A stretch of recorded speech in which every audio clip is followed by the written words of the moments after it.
শুরু হয়েছে বলে জানিয়েছেন স্থানীয়রা। আমরা তো আছি ঘুরতে, সুন্দর ভিউ দেখবো, বৃষ্টি আছে সাথে। আমরা তো এখন দেখতেছি যে আপনার এই যে ময়লা আবর্জনা আছে, অনেক লার্কি আছে, এটি কোথা থেকে আছে, এগুলো তো পরিষ্কার করতে হবে, না হলে তো পর্যটনের ব্যাঘাত হবে।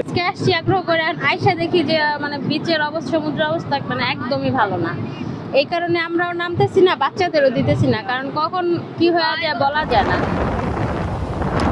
সমুদ্র সৈকতের সুগন্ধা, সিগাল, লাবণীসহ বিভিন্ন পয়েন্টে এসব বর্জ্য ভেসে আসছে, যেখানে ছোট্ট ছোট্ট গাছের টুকরা, বাঁশের শেকড়, পোড়া কাঠ, খড় দেখা গেছে।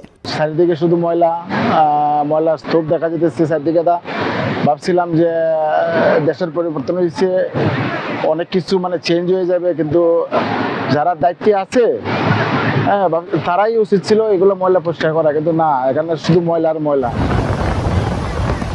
জেলা প্রশাসনের নির্দেশনার পর পরিচ্ছন্নতা কর্মীরা এসব বর্জ্য বালিয়াড়ি থেকে সরিয়ে নিচ্ছে।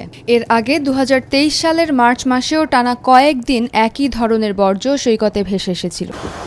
বিশেষজ্ঞদের মতে সমুদ্রের নিম্নচাপ, বায়ুপ্রবাহ, পানির ঘূর্ণায়ন, পানির গতিপ্রবাহ সহ সমুদ্রপৃষ্ঠের ওপর ভিত্তি করে সমুদ্র উপকূলের নির্দিষ্ট কিছু জায়গায় ভাসমান প্লাস্টিক সহ ও অন্যান্য বর্জ্য জমা হয়। নিম্নচাপে পরিণত হলে জোয়ারের সময় সমুদ্রের উপরিপৃষ্ঠের পানি অতিমাত্রায় বেড়ে গিয়ে ফুলে ওঠে এবং ঘূর্ণায়নের ফলে সমুদ্রের ভাসমান বর্জ্য একই সঙ্গে জমা হয়ে ভেসে আসে সৈকতে।